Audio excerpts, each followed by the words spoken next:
Bonjour à tous. Qu'est-ce qu'une sarbacane stéphanoise? Si pour toi la sarbacane stéphanoise c'est une arme que tu fabriquais au collège ou au lycée de la métropole forésienne à l'aide d'un effaceur et d'un stylo coupé en deux, écoute cet épisode, tu risques d'apprendre de nouvelles choses sur la sarbacane stéphanoise. Mais d'abord, jingle. Voilà, comme si vous étiez dans le stade de Geoffroy-Guichard, dans le chaudron qui ce soir est bouillant. À minuit, dimanche, les coureurs de la Saint-Élion vont s'élancer dans le froid et la nuit, une course mythique. Quand on regarde le contenu du match, c'est vraiment mérité. Ces joueurs d'Andrézieux ont été héroïques. Parce qu'en 1904, lors de l'étape Lyon-Marseille, dans le col de la République, des hooligans avaient agressé tous les coureurs qui n'étaient pas stéphanois.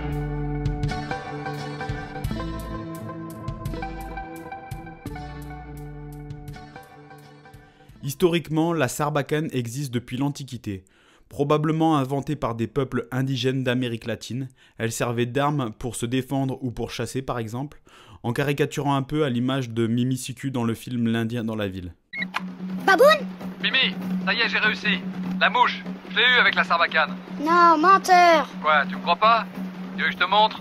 Chez nous, dans la région stéphanoise, la sarbacane, aussi appelée jeu de la souffle ou simplement la sarbacane stéphanoise, est jouée principalement en extérieur avec un long cylindre d'environ 1,50 m pour 2 kg, 2,5 kg. Ce cylindre servait à l'aide de sa bouche et donc de son souffle à propulser une sorte de fléchette que l'on appelait le trait dans une cible. Ce jeu traditionnel remonte à l'époque de l'exploitation du charbon dans les mines, mais contrairement à ce que l'on croit, elle n'était pas seulement pratiquée par les mineurs et n'a pas été inventée par ces derniers. Allez, souffle! En effet, les pratiquants de cette discipline étaient principalement des travailleurs dits manuels, teinturiers, passementiers, armuriers et évidemment mineurs. Mais très certainement que les premiers à avoir pratiqué la sarbacane étaient les bourgeois, les notables, alors seuls à pouvoir disposer d'une arme. De par le diable, Panda, pointe ta sarbacane vers un autre côté. Tous ces différents corps de métier ne se mélangeaient probablement que très peu ou pas pour pratiquer la sarbacane, chacun ayant leur jeu. Leur jeu signifie là le lieu où ils jouaient, leur cercle, leur amical, leur club en quelque sorte. Emplissez bien vos poumons, je vais ouvrir le sas. S'agissant des mineurs, le jeu de la sarbacane leur permettait d'expectorer, c'est-à-dire de cracher, d'expulser les mucosités qui obstruaient leurs bronches et leurs poumons, qui, vous l'imaginez bien, étaient forcément bien obstrués par les poussières de roches, de charbon et autres liées aux travaux des mineurs dans les mines. Ça ramène les poumons, hein? Oh, ça va vous faire un bien fou.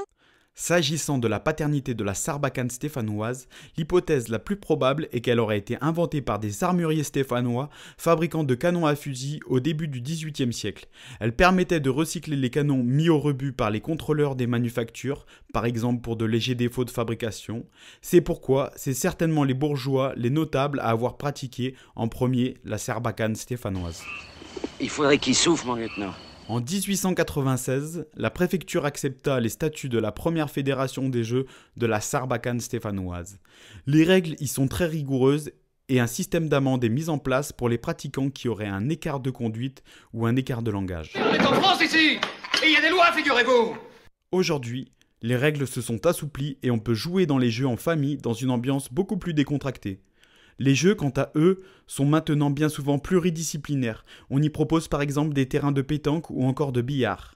Si la pratique a été forte dans les années 1800 et au début du XXe siècle, elle est nettement sur le déclin. Mais une grosse centaine de compétiteurs continuent de s'affronter dans un championnat. Et même si la sarbacane ne sera a priori pas au programme des Jeux Olympiques de Paris 2024, bravo aux baveux, le nom qu'on donne aux pratiquants de cette discipline et aux personnes qui permettent de perpétuer ces traditions qui fait partie de notre patrimoine. Baboun? Mimi, ça y est, j'ai réussi. La mouche, je l'ai eu avec la sarbacane. Non, menteur. Quoi, tu me crois pas? Tu veux que je te montre? Si cette présentation vous a plu, n'hésitez pas à la partager autour de vous. Content d'être avec toi, Baboun.